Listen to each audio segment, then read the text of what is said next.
Good morning, good afternoon, good evening, everyone. My name is Stella Kafka. I am the Executive Director of the AVSO, and it is a pleasure to welcome you all to another How to Hour. I would like to start by thanking and acknowledging our sponsors, DC3 Dreams, which provides high-end observatory automation and web-based multi-user remote imaging. And actually their scheduler is being used by BSM telescopes, among others. So check them out. And also Boise Astro, the Boise Research Initiative and Education Foundation, which provides online astronomy education, observatory resources, and research experiences to students, student teams, and schools to learn how to perform observations, conduct research, and publish the results in scientific journals like the Journal of the AVSO. Please check their webpage. They're doing a fantastic job introducing young individuals without means of their own to observational astronomy and to research. I would like to start with some housekeeping details. I know most of you are Zoom experts by now, but just a reminder, at the very bottom of your screen, there are two different menus. There's one that you're using right now, it's our chat, and we're just saying hello, but it's going to be disabled to enable individuals to focus on the presentation. And there is one that is Q&A. This is what I would like us to use when we have a question for Lauren. What we're going to do is allow her to give a presentation first, and then we're going to address as many of the questions are asked, as many as are asked here. Also, you see a little box here that has a microphone. This controls your audio settings. If you have an issue with your audio settings, please adjust it from here. If you click this button, it gets you to a drop-down menu.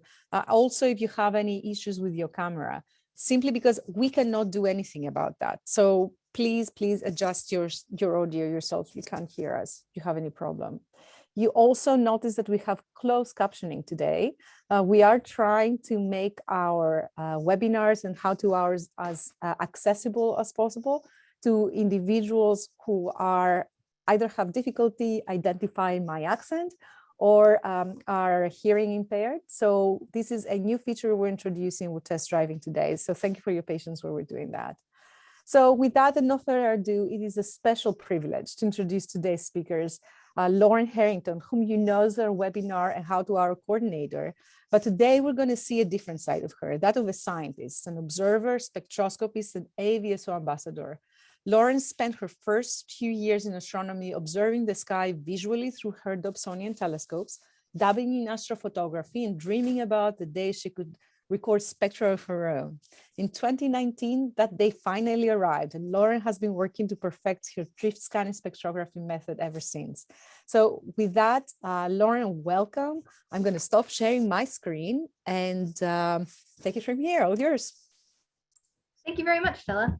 Let me go ahead and get my screen share started. All right, so we're going to start with what today is going to be all about, some spectra. Now, these spectra, just to give a little bit of background info, each one of these is a rainbow that was produced by splitting up starlight from an individual star. So as you know, if you're here at the AVSO talk, different stars are wildly different in their physical properties. And a lot of how we learn about stars and their physical properties is in the form of spectra. You pass the light through a prism or a diffraction grating, and you get a rainbow smear like this. And if you're lucky and you got sharp enough optics, you're going to get these lines, these vertical lines within the rainbow. Each one of these corresponds to either an atomic element or a molecule. And so by looking at which patterns of lines we see showing up in which stars, we can find out what's inside of the stars. We can find out by looking at the shape of the lines. You can find out the temperature, pressure of the star, and a lot of other physical stuff that we wouldn't have any way to measure other than flying to the star and sticking a teaspoon down in its surface and scooping out a little bit to look at. We can't do that yet. So this is the next best thing that we've got. And personally, I think it's pretty cool. I've been in love with spectra for, as Stella said, basically since I first became interested in astronomy. But when I fell in love with spectra, it was looking at things like this. Now these spectra here were taken by the Sloan Digital Sky Survey, and you'll notice that they look different. They look like graphs and not like rainbows. These are one-dimensional spectra, as opposed to the two-dimensional spectra, which are the images that we take, the raw images of the stars. These here are one-dimensional. They've been reduced so that you have wavelength on the x-axis. So that's also color, wavelength / color. And then on the y-axis, you have this complicated stuff here, which just maps the brightness. It's just how bright it is at any given wavelength. So I thought, when I first learned about this, when I was 13 years old, I thought this was the coolest thing I'd ever heard of. The Sloan Digital Sky Survey out there shooting 640 spectra of different stars and galaxies and quasars all at the same time. And then you can pore over the data online, which I did. I didn't understand any of it, but I enjoyed looking at it. And I knew from that moment on, I wanted to be an astronomer. I wanted to record spectra of my own. And I thought that, well, it would take becoming an astronomer, like a professional astronomer with a degree and a job somewhere that let me get access to some big observatories like the Sloan Digital Sky Survey. And then I could get my own spectra. Now, fortunately, eventually found out, don't need all that knowledge. When I went to the second Sacramento Mountain spectroscopy workshop, that was in February of 2019, and there I met Stella and a ton of other people who were all taking spectra. They weren't all professional astronomers, but they were all taking spectra of their own. And I said, amateurs can do that? I mean, I thought it was too much to hope. Even when I signed up for the conference, I was like, surely you have to be essentially just like a retired degreed astronomer, right? No, you don't. So that was one barrier knocked out in my mind. No longer was there a knowledge barrier. When I was at that conference, I learned everything I needed to know in order to take my own spectra. However, there was still one barrier left, which is that when I was at that conference, it seemed like everyone around me, every presenter and everyone I talked to in the audience had a setup that looked like this. Meanwhile, I'm a student on a budget and my setup looks like this.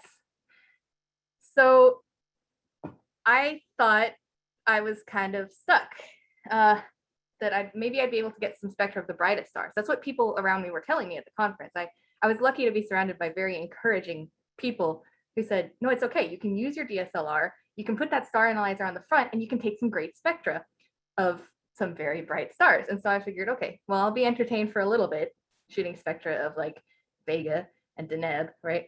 And so I didn't even consider at first the prospect of using one of my telescopes, because I do have telescopes, but they're all Dobsonians. And if there was one unspoken rule that I picked up on from all my dealings in the spectrographic community up to that point, it was this. Dobsonians are useless for spectrography because they don't track the sky. You need to track the sky. As a star rises, crosses the meridian, sets, you have to be following it in order to get a long enough exposure time, because stars are so faint, right? So that's what I'd learned, is that stars are too faint. You need to be able to track the sky. So my telescopes were out, but for my DSLR, I did have this little tiny wind-up camera tracker, mechanical thing. Sounds like a kitchen timer when it goes off. In fact, it probably is a kitchen timer on the inside. And so I put my DSLR on this kitchen timer tracker, go out in my backyard, set it at pointing at the sky and tracking so I could get my long exposures in. And well, here's one of the first spectra that I took.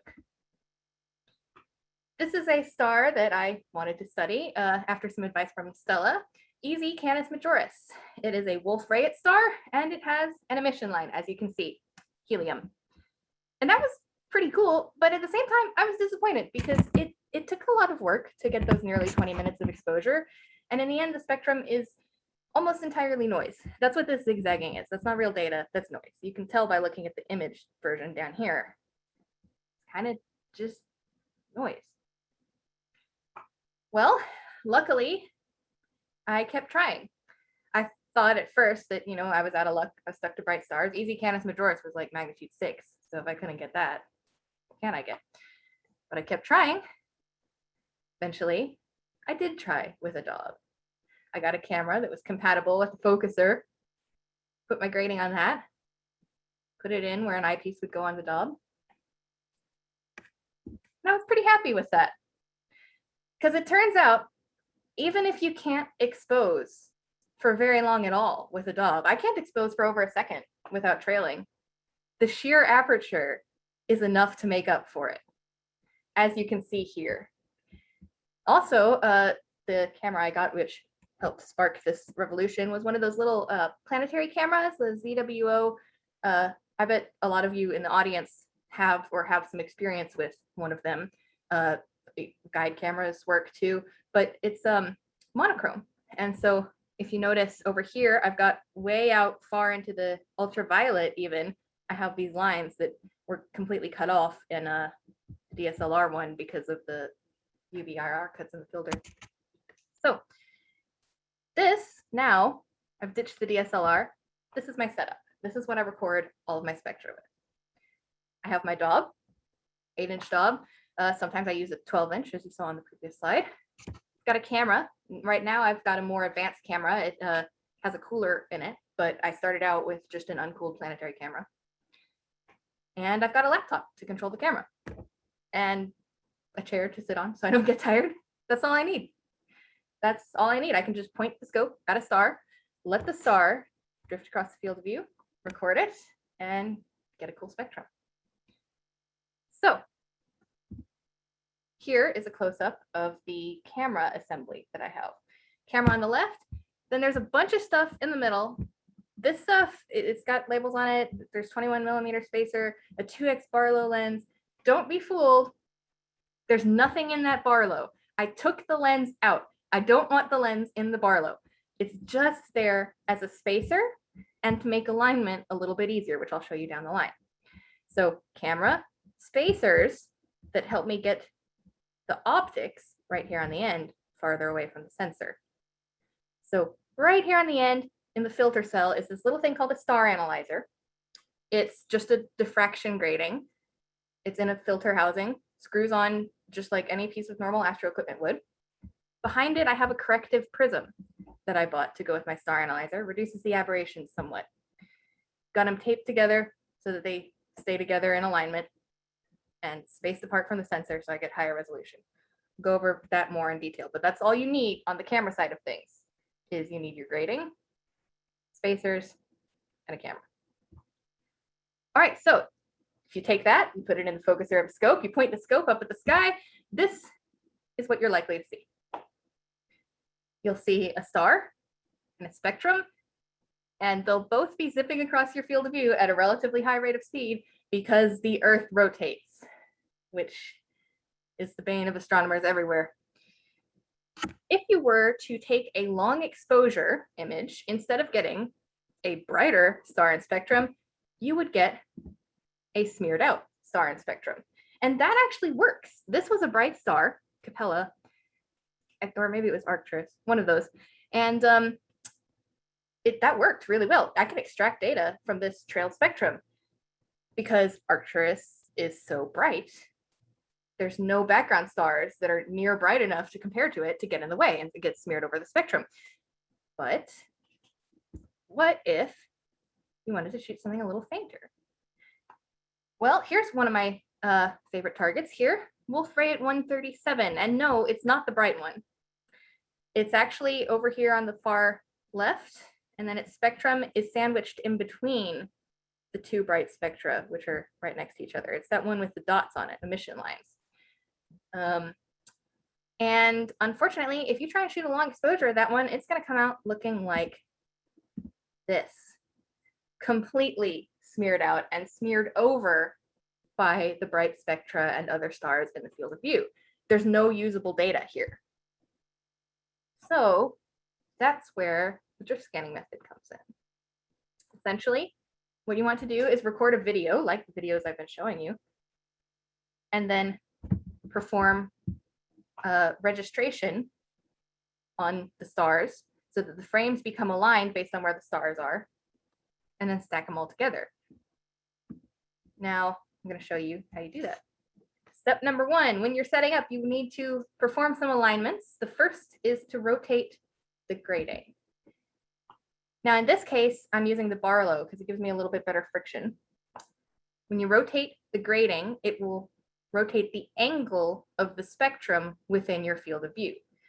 You want the spectrum to be oriented so that it's on the right side of the star. I'm going to play that again. Now, there are multiple spectra. Bright stars will have multiple spectra of different orders around them. So make sure you get the brightest spectrum and put it on the right side.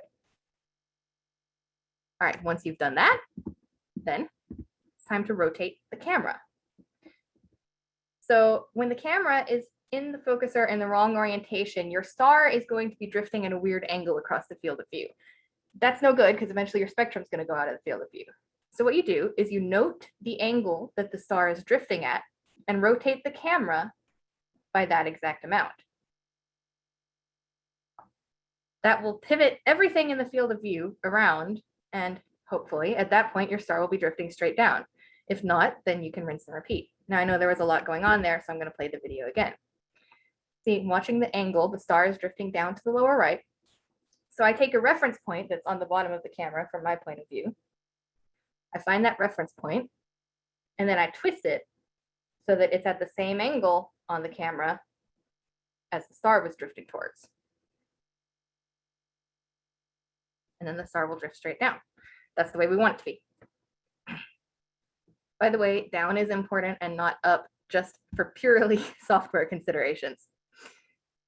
All right, after you have done that, you have a star with a spectrum straight out on its right, and the star itself is drifting straight down. And it's time for step 3, focusing the spectrum. Now, depending on the resolution that you have your equipment configured at, you're going to have different spectral features that you want to focus on. Oh, and by the way, notice that I said focus the spectrum. The 0 order star, so the star that you can see in the field of view, is at a different focal plane from the spectrum. So if you focus on the star, your spectrum will be blurry. So make sure that when you focus, you always do it by looking at spectral features. The star can get you close to begin with, but your final focus is going to need to be made on the lines within the spectrum. So if you're at low resolution, one of the famous best ways to focus is using the hydrogen Balmer lines in a type A05 or similar hot star, because those hydrogen Balmer lines are overwhelming. They will be visible at any resolution. Okay, some of the fine lines will go away when you're at low resolution, but hydrogen Balmer lines, you're always going to have those. But as soon as you start getting to higher resolution, ditch the hydrogen Balmer lines. Okay, this is something that tripped me up a lot at first, because it turns out the hydrogen Balmer lines are naturally blurry. So for a while there, I would be increasing my resolution or doing things that I thought would increase my resolution. I'd go outside, I'd set up the scope, I'd point it at Vega, and then be disappointed when it didn't look higher resolution. That's because the Balmer lines are naturally blurry. So just be aware of that when you start getting to a higher resolution. Switch from the Balmer lines to maybe some Fraunhofer lines or these telluric molecular bands. These are from Earth's atmosphere, and they are guaranteed to be sharp, okay? Because Earth's atmosphere is not under some ridiculously high pressure, or it's not rotating at 1,000,000 miles an hour. The lines are going to stay sharp. So this one here is from water. There's one over here behind my Zoom icon. There we go. There's one over here that's from oxygen. This one's also from oxygen, but it's not great for focusing. And they will start resolving into a series of fine lines when you're at high resolution. Great focusing target. And at any resolution, anything with a narrow emission line, confirmed narrow, make sure it's actually narrow, that makes a great target. Just focus until it's as skinny as it can get in the horizontal direction. So once your spectrum is in focus, it's time to position it and record your video. So positioning, you want it to be in the top left, the star in the top left. The spectrum will be somewhere in the middle of your sensor. The reason on the top is so that you can get the most amount of exposure time as it drifts across. And then the reason on the left is so you get the most spectral range. Make sure that you stop the recording before the spectrum reaches the bottom of your field of view. It's just easier if you don't have to go in and pull out frames later. Okay. Now, next up, you would register and stack a spectrum. And as a matter of fact, I'm going to show you a live example of that. So please allow me to switch over the screen share real quick.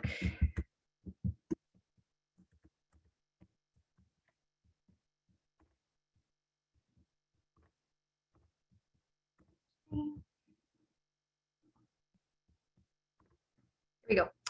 All right, you should be able to see my desktop now. Now there is a software called Serial. I've just launched it. Oh, I can't quite, okay, I'm not gonna be able to drag it around because it's behind the Zoom toolbar. However, if you go in there and hit the change directory button. Oh, by the way, Serial is a free software, so it's a really great tool. I recommend it. Down in the bottom right of any pane on the Serial window, there will be a change directory button. You want to navigate to the directory where your video is located. So for me, that's in here. I see how I've named my folder to indicate the target and also the equipment, just for ease. All right, once you have changed your directory to that folder, you can go, if you recorded a video as in a .scr file, .sir, that's a common astronomical video format, then you don't have to do anything conversion related, no file conversion. You can go straight to the sequence window and hit search sequences. Your videos will just show up right there. So in this case, I'm going to go with this video here. It'll show up in the preview pane. And then if you want to hit the plus button here, you can page through the images. I'm going to just stay on image 0 because that's where we're going to define our reference. So with my little crosshair on the image, I'm going to go ahead and draw a little box around the star. And the star is going to be our registration point. Okay. Now I'm going to go over to registration. I have it set to 1-star registration mode. This is the magic bullet. I have tried so many different pieces of software trying to get something that will handle spectra. They all get confused. They're all made to register just stars. And when there's a line, a bright line in the field of view, they freak out and they want like 10 stars to register. And most of my spectra are bright stars and a narrow field of view, and there's only one to register on. Well, Serial will do it. You just have to select 1-star registration. Make sure you do that. And then check the box, follow star movement. Hit go register. It's very fast. If you're used to stacking a large amount of deep sky images, you're going to be pleased with how fast this goes. But it's only searching a small area. What it does is it searches the box, finds the star, steps to the next image, searches around the center of the last found star, steps to the next image, repeat. So it's tracking it down the image, and there we go. Registration is complete. Now in the sequence window, if you page through it, it will put a little red circle to highlight wherever it's found a star. Once it's registered, you can go to the stacking pane. I always turn off normalization because it's not necessary.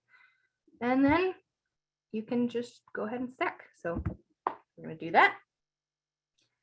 And once it's stacked, we'll be able to go over to the preview pane and check it for artifacts. There are sometimes artifacts in stacking. Now, I don't encounter them anymore, so it may have been an older version in Serial, but occasionally there would be ghosting, that kind of thing. You'd have false images of the spectrum located in different parts of the field of view. It's usually quite easy to tell if you know to be looking for it, because you can compare a raw frame to the actual frame and see if there were actually several bright stars in your field of view, or if it's just ghosting.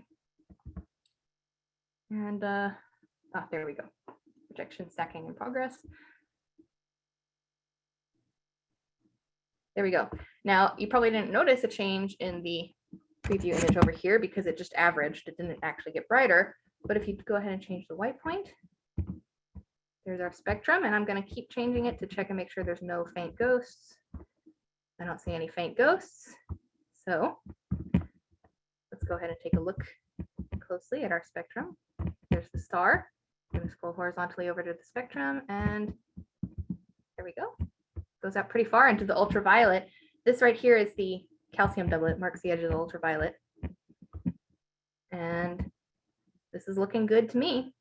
A lot of details in there. All right, so now we've got a spectral image. But you remember when I said that scientists prefer to have their spectra in 1D format and not 2D? I'm about to show you how you achieve that. So I'm going to close Serial and launch RSpec.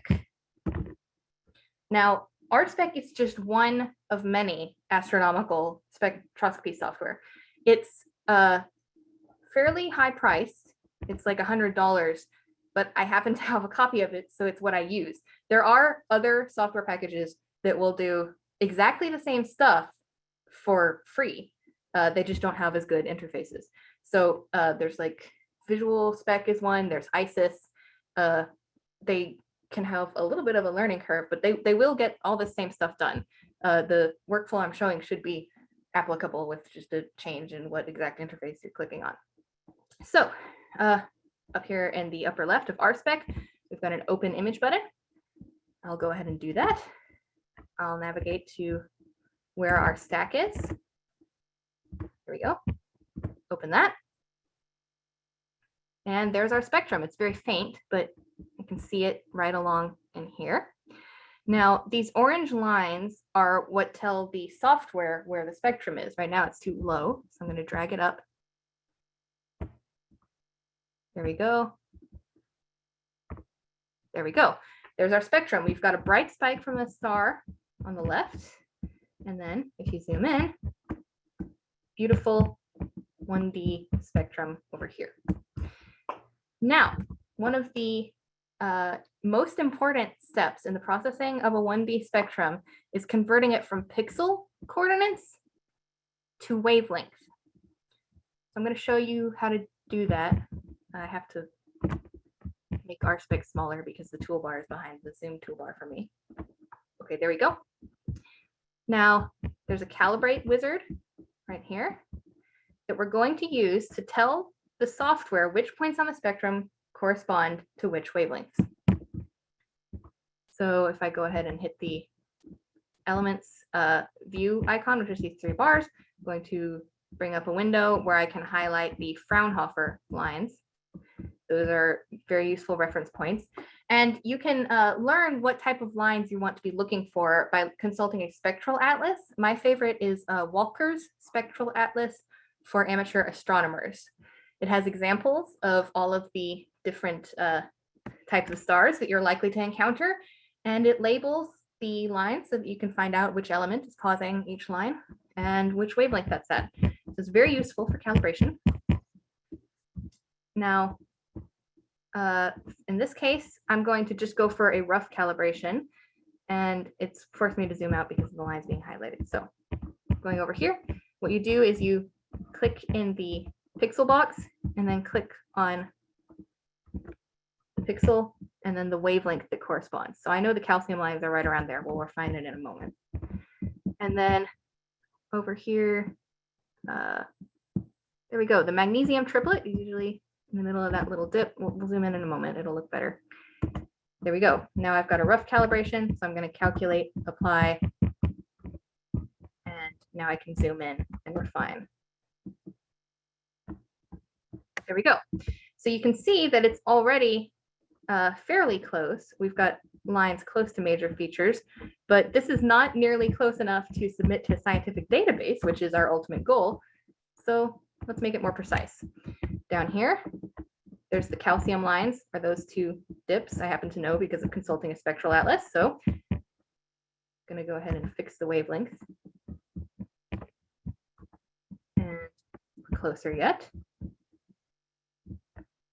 Now it looks like the hydrogen alpha line could use a little bit of alignment. So let's go ahead and select it. Oh, wait, that's not hydrogen alpha, that's oxygen, but same, because it's just, we're using the highlighted line that RSpec has put for our reference there. All right, now it's in rough calibration. So what I'm going to do is crop it to the visual region so that we stop having to zoom in. We do that by going to edit points. The visible region stops around 4,000 angstroms. This goes a little bit into the ultraviolet, so I'm going to crop it down to, say, 3,600. There we go. And now we won't have to keep zooming in on our spectrum to see it because the 0 order is out of the way and it's no longer auto scaling to that. And in this case, I have some infrared data here that's not really useful. It's quite low resolution because of the aberrations. And also it's probably overlapping with the 2nd order spectrum of the same star. So what I'm going to do is I'm going to just crop that out. I'll crop it down to like 8,000. And how is it that here we go. All right.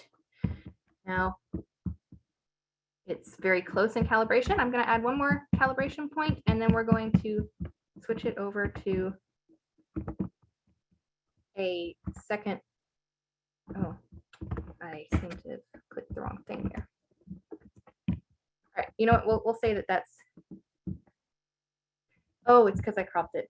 I'm sorry. I should have tested it in this order beforehand. So we're going to come back over here and just reassign the pixels. So we know that the calcium's over here. We know that the magnesium triplet is over here. And we know that the O2B band is right there. And then if you turn on a line overlay, you can confirm that yes, okay, now all the lines are mapping up to major features. So that's what we need. Now, I'm going to put a little disclaimer here. This spectrum is not calibrated closely enough. Normally you would spend some more minutes on it, but I want to hurry up so we can get to the Q&A and all the interesting stuff. So I'm going to go ahead and save this, but this is not going into the AAVSO database. I have a more accurately calibrated version that we're going to put into the AAVSO database today. So if you want to follow this tutorial yourself, spend some more time on the calibration and make sure that it's really good. All right. Now, once you have finished, it's time to export to a FITS file so that you can upload it to the AAVSO database. So make sure that the signal to noise ratio looks good, the resolution looks decent, you've got the spectrum cropped to only the useful area, right? And your calibration needs to be very close.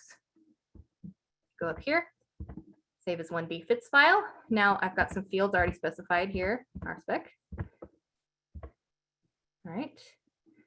And for the object, now it won't accept, the AAVSO database won't accept common names. You want to make sure that it's exactly as it appears in, I suppose, VSX.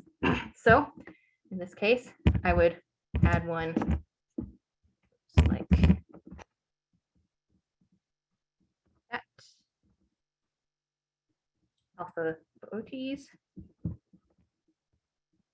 Select and close. And then we're going to just leave the date and time like this in the interest of time, because this isn't actually going into the database. But if you were submitting a real observation, you'd want to go back and look at the accompanying metadata on your .sir file and enter the correct start time and exposure time. There's also some other fields that you can add this other pane. And then you'd hit export. The validation errors have to do with the time there. You would not have those otherwise. You can save it. I'm going to save it as just test. All right, well, pretend that that's saved just then. So my actual file that we're going to be uploading that's already accurate with all the headers and stuff is over here. Got a nice spectrum of Arcturus. It's time to put that into the AAVSO spectral database. Here's what that looks like. It's a very useful resource. When you first go to AVSpec, first of all, you're going to want to make sure that you're logged in with your AAVSO account. It'll take you probably to the recently published page where you can see a bunch of the cool spectra that have been recently submitted, but that's not what we're here for today. You want to go to the Submit tab. Go ahead and select your equipment and location packages. Now, if you don't have any defined, then you have this little link down here at the bottom of the screen. Make sure to go over there and add yourself some sites and equipment. And make sure that those are accurate to what you took your observation with.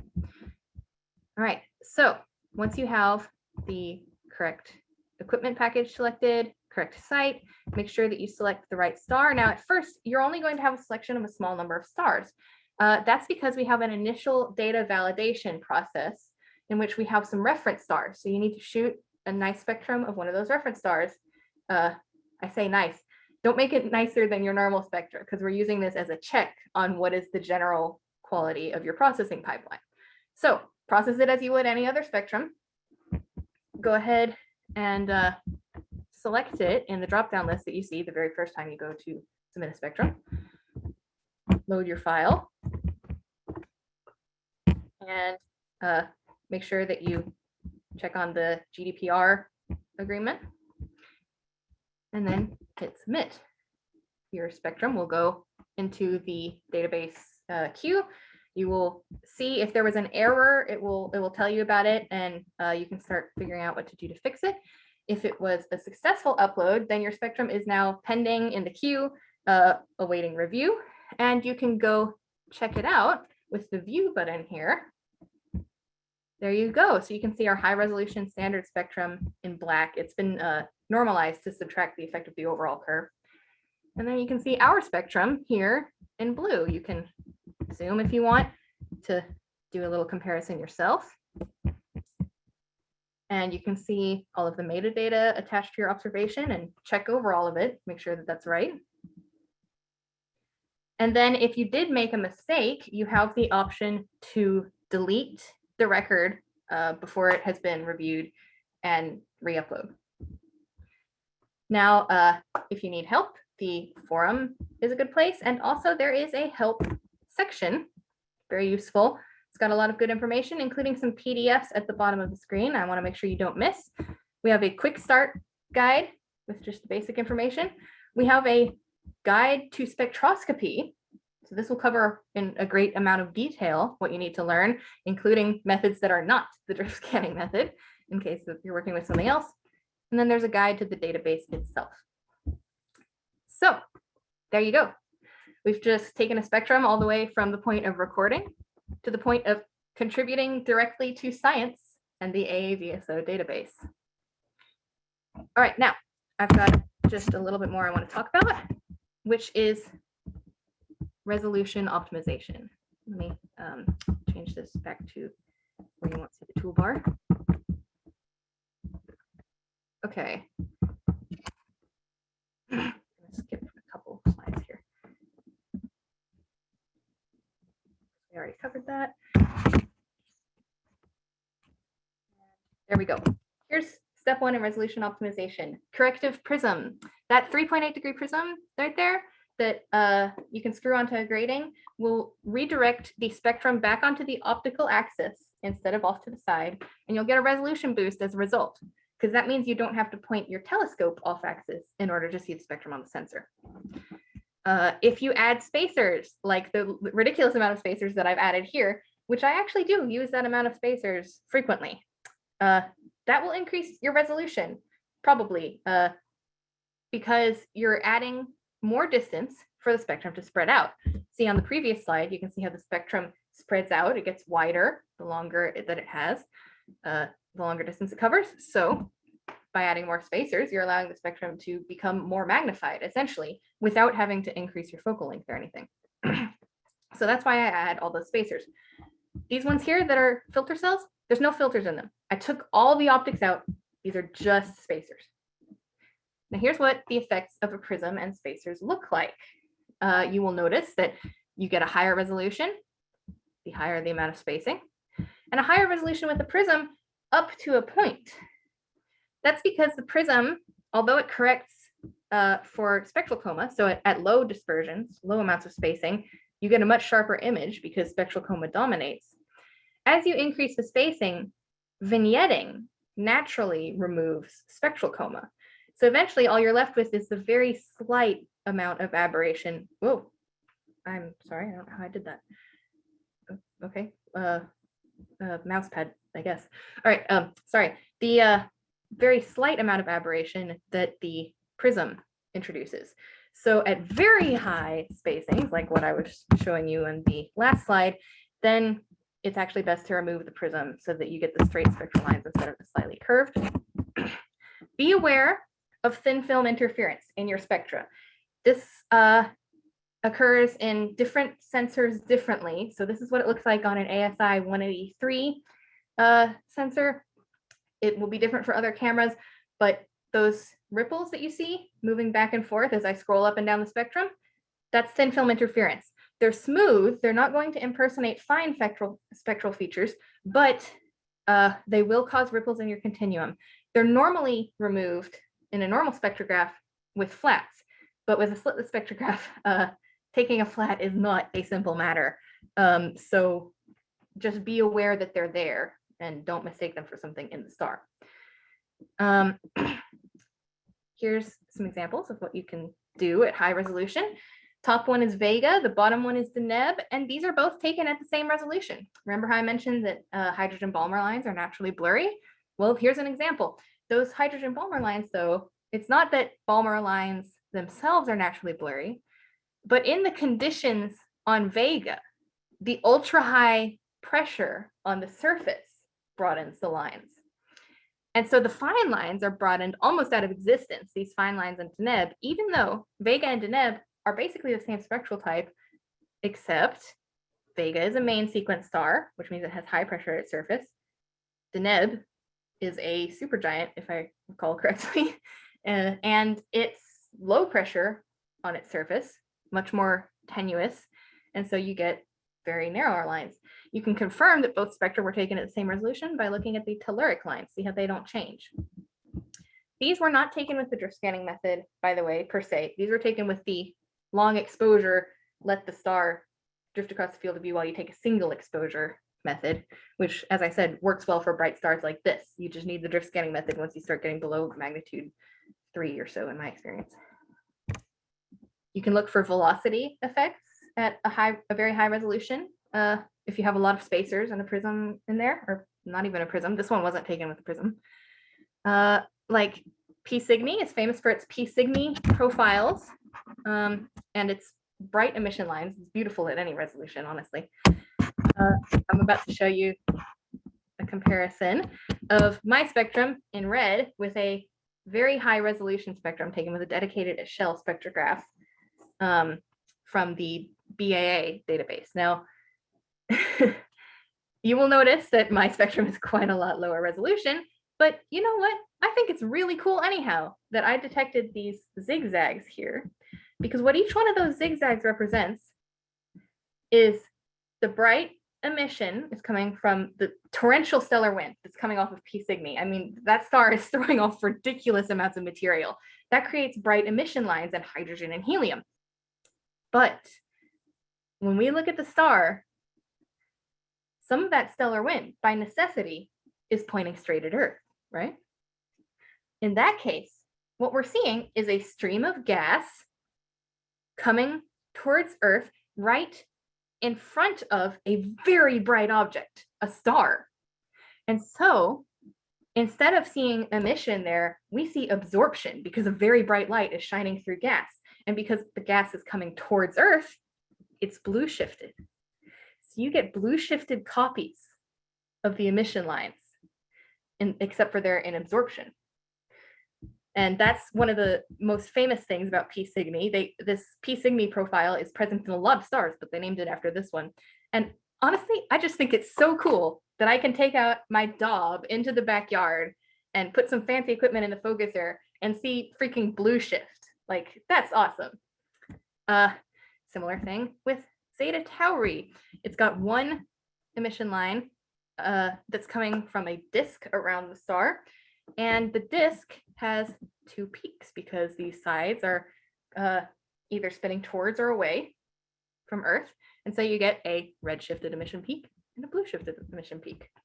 And this is a good candidate for studying variability over time, because Zeta Tauri does vary in its hydrogen alpha spectrum and also some of the other hydrogen lines. And so especially the ratio of the peaks will change with time. So if you want to monitor that one, that's a fun study. That's the VR ratio that you can watch changing over time. Lastly, RT Virginis. And I included this one because it's a really cool star, as in very cold, It's got molecular titanium oxide bands, and those are a good candidate for variability studies as well, because they are very, very, very sensitive to temperature. They're very sensitive thermometers in the atmosphere of the star, essentially. And so, especially with a lot of red stars being long period variables, like RT Virginis here is a semi-regular, you can watch over time the titanium oxide bands changing. So, and correspond that directly to change in temperature of the star, which I think is very cool. All right. Now, I would like to close with a quote from Lazaroff on Cloudy Nights, who said that it is amazing how much good stuff is available nowadays and how cheap some of it is. And that things were much different when I was a newbie back in the paleoastronomical epoch, and we had to make our own telescopes out of sticks and shiny rocks. And the only constellations were the very big Cave Bear and Ortho the hunter-gatherer, because nobody had made up the rest of them. Now, I wasn't around back in the paleoastronomical epoch, but I can say that I really agree with Lazaroff in that so much good stuff is available nowadays, and it's cheap. You can do things with a Daub and one of those sensitive little planetary cameras and an inexpensive star analyzer grating. You can do real science. You can contribute directly to the studies of professional astronomers. And all you have to do is put it together, take it out in your backyard, point it at a star, send the data off to the AAVSO, which I really hope you will do. Now we have a guide on my website to drift scanning spectrography, so you don't have to remember all of this. Also, the recording will be available for review. And I'm going to go ahead and put the URL to the guide up on the screen and then take questions. Thank you. Awesome. Lauren, thank you so much for an amazing presentation. Actually, I would like to share my screen, okay, if that's okay. Sure. And in the meanwhile, I'm going to tell you that your standard star spectrum was accepted on the AAVSO spectroscopy database because I'm one of the validators. So send us spectra. I love those PCME profiles, by the way. So even though they're lower resolution, they still give us velocity equivalent with timing changes. So please do submit them because they are of scientific value. So thank you so much for all the time and energy that you put into this DriftScan method. Just sharing my screen here. Before we move to our Q&A session, I would like to remind everybody that recording of this and all our webinars will appear on the AAVSO's YouTube channel. So please subscribe and follow us on all our social media. We're everywhere. More information on variable stars and on our educational resources can be found on our webpage, www.avso.org, and of course, a link to the spectroscopy observing section and all the resources that Lauren mentioned are there. I would like to remind you to renew your membership and please support the AAVSO. Actually, here's a fun way to do it. See this QR code there? You take your phone and you use your telephone's camera, you can align your phone's camera and it will just bring the camera close to the screen. And you can go to our donation page this way. So this is making, if that's if that is a feature that you would like to use, please use that to donate to the AAVSO, or every dollar actually matters to help bring you programs like this. A heartfelt thanks to our sponsors again, DC3 Dreams, the Boyce Research Initiative and Education Foundation. And finally, please take a couple of minutes to fill the survey you will receive after this session. Your feedback will help us improve our webinars and how-to hours, and please feel free to recommend other subject matters that you would like to hear in this particular series. So at this point, let's go to the Q&A. You have a lot of really cool questions here, and I'm going to go from the most general one that is asking, oh goodness gracious, so many fantastic questions here. Let's go from the beginning. I think that's appropriate. If instead I use a TeleVue PowerMate instead of a Barlow, would that give me the better resolution? And of course, put in the SA 100 and 3.8 prism as you had in your previous talk? So I would recommend not using a Barlow or a PowerMate. A PowerMate is just a high quality Barlow, as far as I know. I would recommend not using any of those kind of optics when you're doing drift scanning. The Barlow housing that I had in between my grating and the camera was just there to add spacing. I took the lens out of it. It adds spacing, and it also adds a little bit, it's a little bit easier to control because it has a tighter fit when you're rotating the grating to get best alignment. So yeah, if you use a Barlow, you're going to wind up with a more magnified spectrum, yes, but you'll also be more magnifying everything else in the field, including the star. So basically, if you have a blurry star producing a blurry spectrum, you're just going to get magnified blur.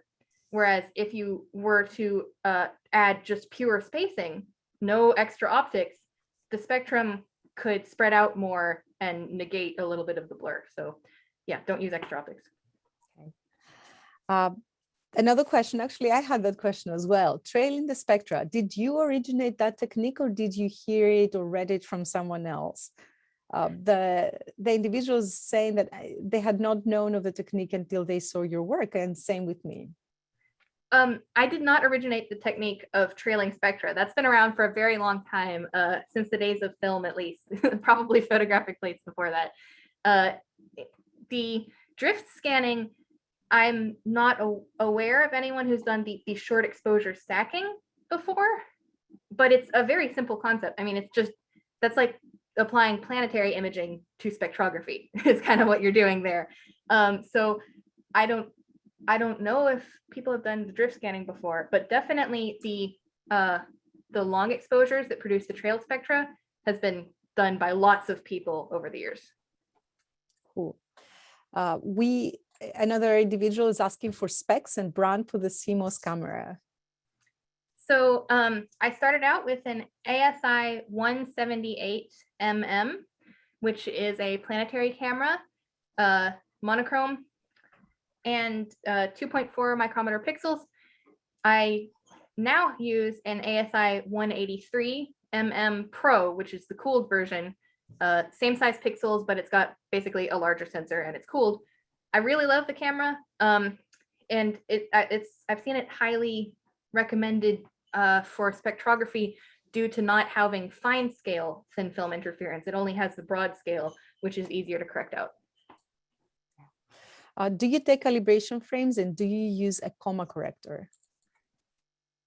I do not use a coma corrector because I'm not quite sure how to work one into my optical path properly. I think the spacing is usually rather short, which would limit how far away I could get the grating. Calibration frames. So personally, I have not noticed, I used to use calibration frames. Lately, since I have the cooled camera, I have not noticed a difference between if I use darks and if I don't. So the AVSO manual, though, recommends using darks in your stacks. So I would say be on the safe side. Go ahead and use darks. It's not that hard. Flats, I don't know how you can use flats with slitless spectrography. And so I would recommend don't try and use flats because you'll wind up introducing distortions into your continuum. Yes, and I would like to add that it's much more important to correct for darks than flat fields when it comes to spectroscopy in general. Yes. I will combine two questions here. The individuals are asking, video only records the very brightest stars. I assume for fainter stars, star pictures exposed for seconds or minutes have to be stacked. So pretty much the question is, how do you get to fainter objects? And also, can you actually do nebulae? So yes, you can do nebulae. They have to be very bright nebulae, and they have to be small because you're shooting slitless. So if you try and shoot the Orion Nebula, you're going to see a huge smeared out blurry spectrum because the Orion Nebula is huge and smeared out and blurry. So you need to shoot nebulae that are like small planetary nebulae that are star-like. I've shot IC 418, the Raspberry Nebula. It's pretty cool. If you can try shooting one with structure, and what you'll see is like a spectral map of the nebula. Like you'll see an image of the nebula and hydrogen alpha light showing only where the hydrogen alpha is, another for the oxygen. It's pretty cool. What was the question before that? Sorry. So, you use a movie, yes, movie format or stacking, yeah. Yes. Okay. So you cannot produce a one-dimensional spectrum directly from a movie. You have to either take a single frame or a stack. I always use stacks, even if you get a good signal to noise ratio on a very bright star shooting just like a 1 second exposure. That's too short of a time to not be affected by atmospheric scintillation.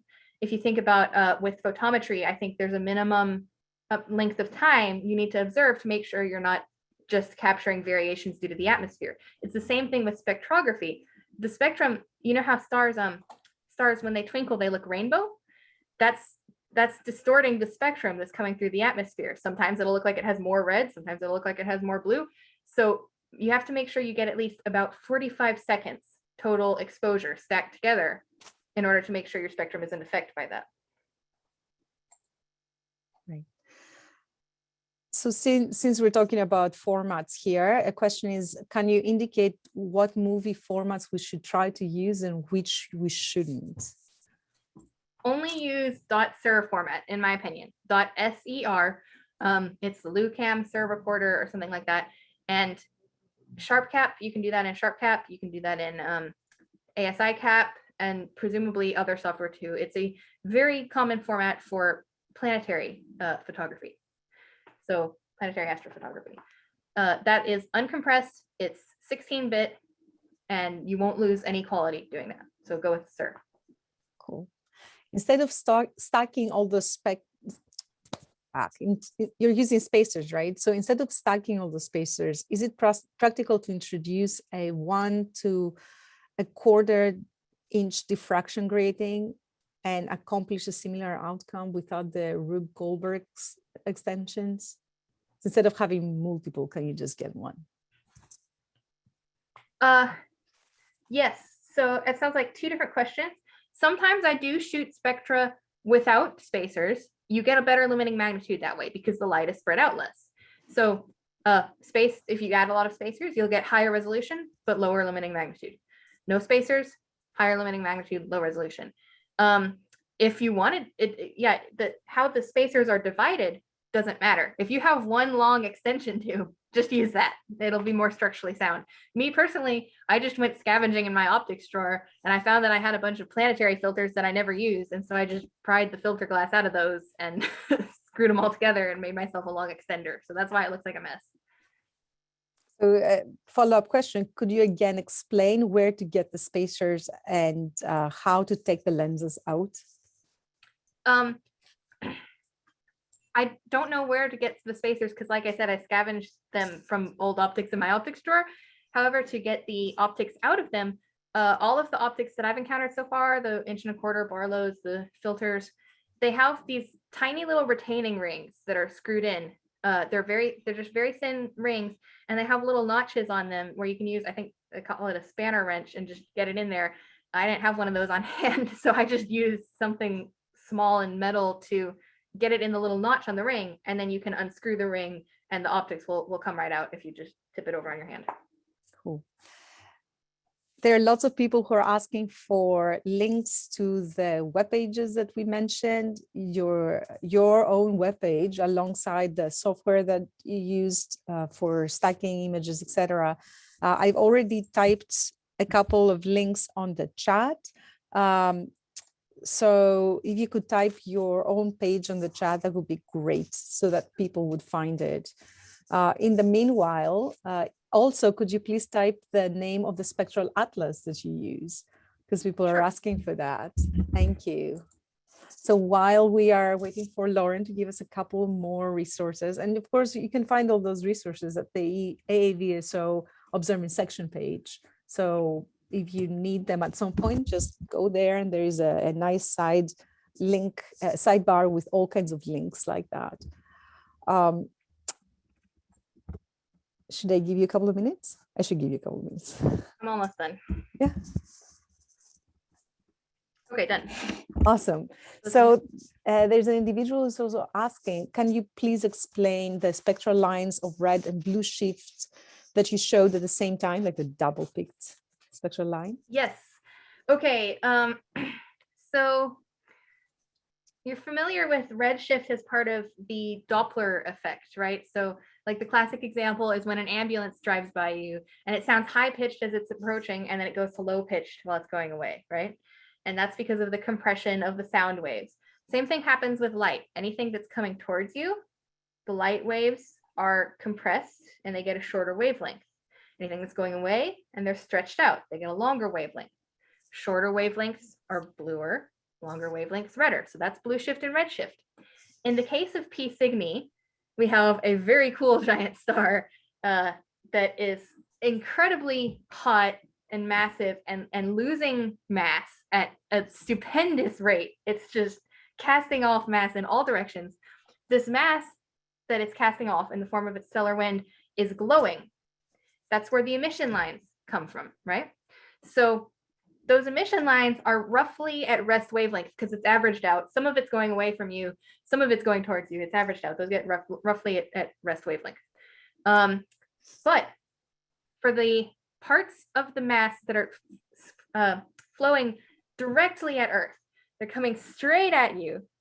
And just like my finger now is silhouetted on my face, right? This matter that's coming in is silhouetted on the surface of the star. And the star is crazy bright. It's so much brighter than the glowing that's going on inside the corona, right? So you have blue shifted matter because it's coming at you, viewed against a bright object. That's the recipe for absorption. An absorption line comes from a relatively cold gas viewed against a relatively hot object, right? So you get an absorption line and it's blue shifted since it's streaming directly at Earth. And that's how you get two in the same spectrum. You get rest wavelengths going out to the sides, blue shift from what's coming at you. Awesome. Let's go back a little bit to a software question. There is a colleague here who is asking, what software do you recommend for Mac users? RF is too difficult for me and no official support from NOAO now, which I would agree. I think that Serial supports Mac. I don't know about the spectroscopy software for reducing it to a graph format. Unfortunately, RSpec I know does not have support, but I am not aware of one which does. I think there's some of the French spectrographers who are leaders in the field have their own software, and I think that they use Mac, so probably it supports Mac. I would look into Visual Spec, and yeah, I guess that's it. The other one I know is the Dimitra, I think is what it's called, Dimitra, and it's specific to only a couple of spectrographs, unfortunately, as far as I know. But I think Visual Spec might work, so look into that. I am also going to add to that because I am a Mac user as well, and it's kind of challenging. You're right, IRF is not being supported by NOAO anymore, and I'm holding on to my version until it breaks. I am using Parallels, which is actually an interface that allows for a virtual Windows machine on your Mac. And I know that it sounds like a sin to do that, just combine both of them, but that at least is a workaround for software that is not available for Mac. And I am using several of those pieces of software, both for photometry and spectra. So perhaps that could be of use. I will combine two questions here. Individuals were asking about monochrome cameras versus a color camera. So is there an advantage of using a monochrome versus a color? And actually, does the camera have to be monochrome? No, it does not have to be monochrome. However, there is an advantage to it because it's the same as when you're doing normal CCD imaging. A color camera, it has the individual little filters over the sensor, right? So each pixel will only receive approximately 1/3 of the incoming light. Like it'll only receive, if it's got a red filter, it only receives the third of the light that's over on the red side of the spectrum, right? Same thing for if it's green, it's only receiving a little bit of green light. The rest of the light that hits it is wasted. Well, it's a similar thing going on with the spectrum, but not quite. If you think about where the filters overlap, their relative responses start going down, right? So wherever you have like an orange or a yellow, like there's no orange or yellow filter in a color camera, right? So that part of your spectrum will appear fainter because you're kind of in the gaps of the filters. So what you wind up with is a spectrum that's got 3 peaks, one for each color filter, and your star is imprinted on those 3 peaks. You can use a instrument response correction curve to get rid of the 3 peaks. It's just a little bit more finicky. Also, color cameras usually don't admit UV or infrared light, and there's kind of some cool stuff in the UV and infrared that you won't be able to reach if you have a color camera, but there's also a whole heck of a lot of cool stuff in the visual region. So if you have a color camera already, go for it. It's going to be a great learning tool, and if you want to upgrade to a monochrome camera later, there are some inexpensive planetary cameras that are monochrome that will do the job. So let's shift a little bit and talk about science. The questions that I am getting here, and I'm going to combine them, is would your resolution allow to measure somehow redshifts to a relative velocity of the star, get radial velocities, right? And actually a couple of our members here want to hear whether it's possible to take minor planet spectra or large exoplanets or double stars. What kind of resolution do you need to get Doppler shifts? So we're not at radial velocity level yet, which is actually good because with a normal slit spectrograph, you have the camera held static relative to the spectrum, right? The spectrum in the camera, you can look at a certain pixel on your camera and you can know what wavelength that is. In the case of slitless spectrography, what I'm doing here, remember, you can move the star and the spectrum all over the field of view. There's no telling which pixel is going to be which wavelength. So when you calibrate, you're calibrating based on the features you see in the spectrum. So it's kind of fortunate. Radial velocity shifts need a lot higher resolution. Otherwise, we wouldn't be able to. We'd be measuring in the rest frame of the star. We couldn't measure in our own rest frame. And then what was the question after that? People want to know if you can do minor planets or exoplanets. I don't know. You should be able to do a minor planet when it gets bright enough. My limiting magnitude with my Dobsonians is about magnitude 9. It's a pretty sharp cutoff. I can get good signal to noise ratio on anything down to like magnitude 8. I do have to stack a lot of frames, like 15 minutes worth of videos. But then past that point, it kind of dives off a cliff. And if I try and shoot something that's magnitude 10, I'm not getting much signal there in my experience. So if you wait for one of the brighter minor planets to come to opposition, like Vesta or Ceres or whatever, then yes, you can absolutely get a spectrum of it and then divide that by a G2b reference star spectrum, and you'll get the spectrum of the minor planet. Exoplanets, no, unfortunately, I don't know of any exoplanets that are within reach. Binary stars, yes, you can get the spectra of the individual components if they are separated on your camera visibly, right? You can get a spectra of the individual components, or if they are not separated on your camera visually, you'll get the composite spectrum of the two, and you can still study that and be like, oh, look, here's some emission lines from the Mira, but then the continuum's all weird because it has a cool, a hot companion or something like that.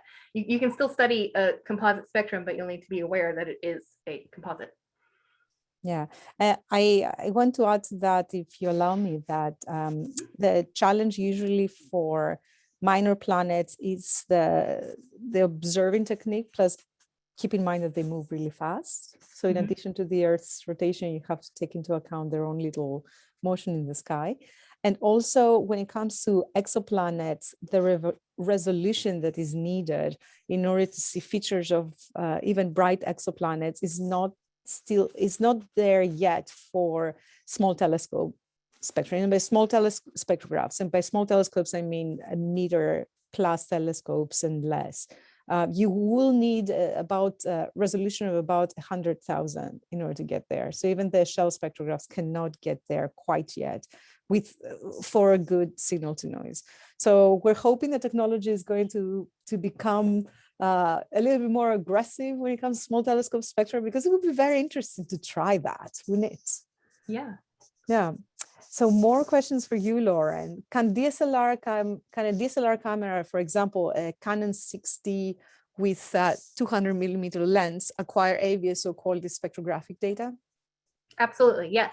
Your limiting magnitude will not be as deep as a telescope, but in every other respect, you can acquire just as valid scientific data. So you'll want to go for some of the bright stars, like Gamma Cassiopeia is a good one, Zeta Tauri. These are BE stars, and they benefit from DSLR monitoring of their bright hydrogen emission lines. So there's several others that you can look up. So there are bright variable stars that are worth monitoring. Betelgeuse, we want to keep an eye on Betelgeuse. Please keep an eye on Betelgeuse. That would be awesome. And actually, we have a lot of amazing spectra of Betelgeuse in our database. So please keep observing that star. You never know what's going to do next. Right. You really don't. How did you determine the distance between the star analyzer and the CCD sensor? The distance isn't critical. It's not like a coma corrector or a field flattener or anything where you need a certain distance. I just set the amount of spacers depending on what I want to shoot that night. If I want to shoot Betelgeuse at really high resolution, then I pile on the spacers like you saw in the picture, right? But if I want to shoot like those Wolf-Rayet stars that I was shooting, that would be too high resolution for them, especially given that their lines are naturally broadened. High resolution doesn't seem to do that much to them in my experience. So I would take out a few spacers for those, and that way I get a brighter image because the light is spread out less. So it's entirely about, what do you want to shoot? Is it faint or is it bright? And what resolution do you want it to be at? Cool. A personal question, Lauren. Someone's asking, in regards to spectroscopy, what's the coolest thing you've observed or analyzed? Do you have a favorite?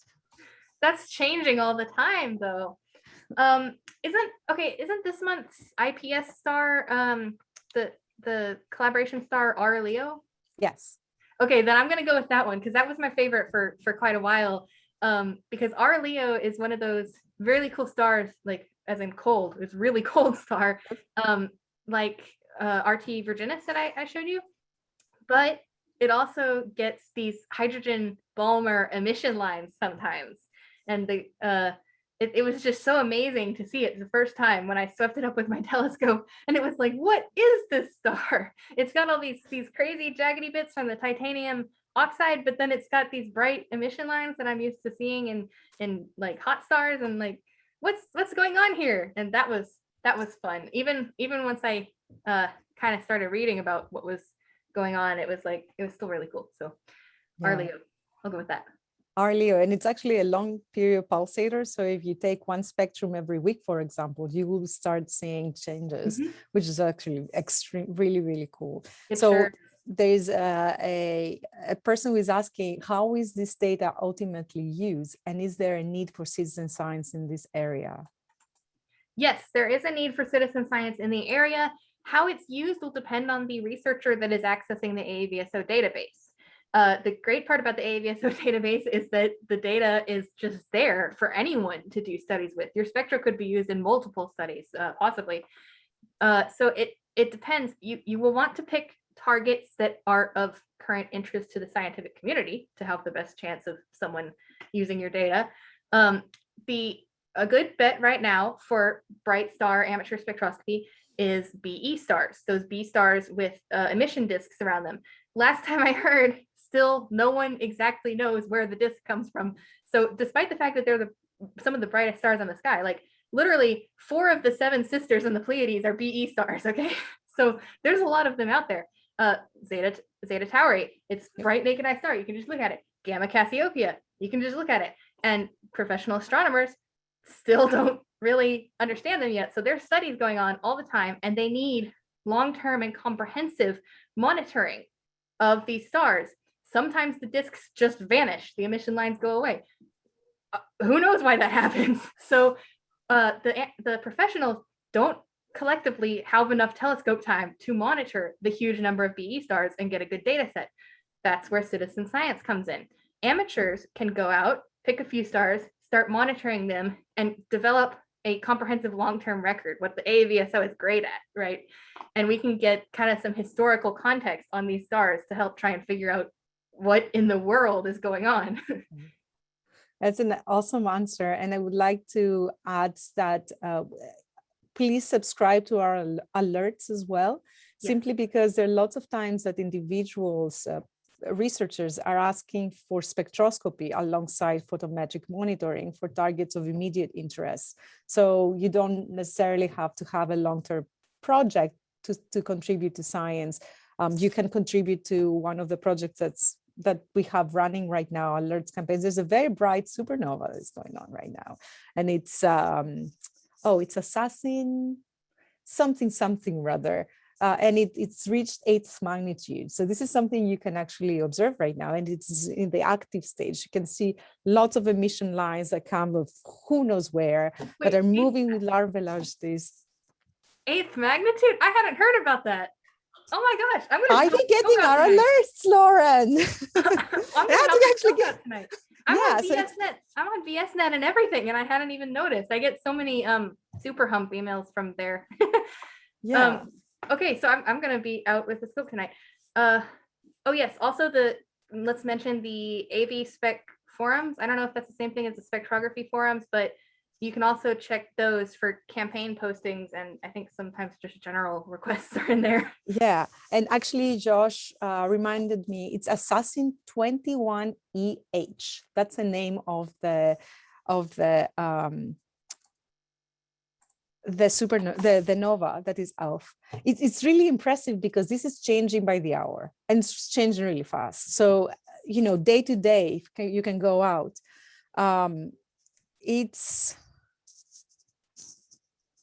So you can see changes. It's really exciting. It's not 21EH. Oh, Josh, which one is it?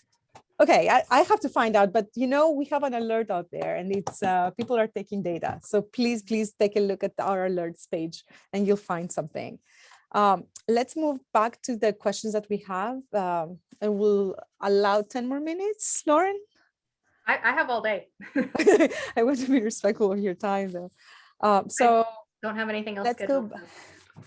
Let's go to your camera. With your ASI 183 camera, do you use binning?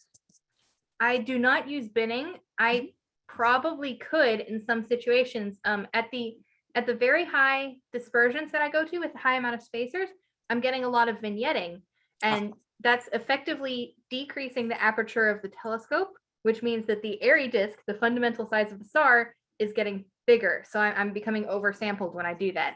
I've been thinking recently about switching to using binning in those situations, but I just haven't so far because I wanted to get a feel for what kind of sampling I was dealing with. Cool. Also, do you use an instrument response file to correct for quantum efficiency values across the spectrum? Yes, I do. I did not have, I didn't want to cover that in my demonstration today because it's a little bit involved, and the method used to make it is going to be different depending on the software that you're using, I think. But I do try and use an instrument response curve, and I try and do it like the professionals do, which is after I shoot my instrument, my target star, I immediately shoot a standard A05 type star in just about the same part of the sky as I can get. And then that way I'm not only correcting for the quantum efficiency of the camera, but I'm also correcting for the particular extinction of the atmosphere at that point in time and that point of the sky. Yeah. Have you considered using UV infrared cut filter? Not really. You could use one of those to access the second order spectrum and or remove the second order spectrum interference. So the first order spectrum is the bright one that I've been showing you this whole time that we study, but there are actually copies of the spectrum, like faint ghosts, that continue to appear farther and farther away from the star. the closest one to the star, besides the main spectrum, overlaps the main spectrum in the infrared. So you do have a little bit of contamination there. My experience is that at high dispersions, that contamination really goes away. I've had trouble detecting second order Balmer lines at all in my high resolution spectra of Vega, even with a good signal to noise ratio. I don't know if that has to do with the focus or what's going on there, but you can use a cut filter, like an IR pass filter, if you want to get the first order infrared without contamination, because then it will block the blue light that's being overlaid from the next spectrum over. Or if you want to access the next spectrum, because it is higher dispersion, each one of the spectra is a little bit more spread out than the next. If you want to access the second spectrum on a very bright star, you can use an IR cut filter, so you don't have the IR from the first spectrum overlapping it. But personally, it's too complicated for me to only get a small section of the spectrum. So I've just kind of stuck with the method I showed you. Another question that we have is, can you use your spectrograph and your type of setup to distinguish supernova types, type 1 from type 2, for example? You can if you have it on a tracking telescope. My limiting magnitude is not good enough to reach supernovae. Like I said, my limiting magnitude is around 9. If we get a supernova brighter than 9, that's going to be a lot of fun. But not with a Dob without tracking. If you put the exact same camera assembly on a telescope that was on a tracking mount, yes, absolutely. And it happens all the time that amateurs are the ones to classify spectra of supernovae. And actually, I would say the low resolution spectra can get you much deeper. So usually, this is one of the big needs of the professional astronomical community of classifying spectra, type 1, especially type 1a versus everything else, because it tells us, gives us information on the progenitor. And especially 1a's are very important for distances, for cosmology, as you all know, etc. Okay, some clarifications from our community. We have V1405 CAS, the bright nova, and also there is a nova Sagittarius it's the assassin nova that I mentioned. So there's lots of opportunities for you to observe really cool objects. With that, Lauren, thank you so much for a fantastic presentation. Thank you all for staying with us through the Q&A. We have 87 participants actually that are online right now. Again, please remember to fill the survey that you're going to receive. Just give us some feedback and suggest topics for the future. Thank you again to DC3 Dreams and Voice Research Initiative and Education Foundation for your support. And please, please, please remember to renew your membership. Your membership dues are actually supporting initiatives like this. With that, I will wish you all to have a good evening, afternoon, morning. I don't know which time zone you are, and clear skies, and please be safe. We'll see you next time. Bye. Clear skies.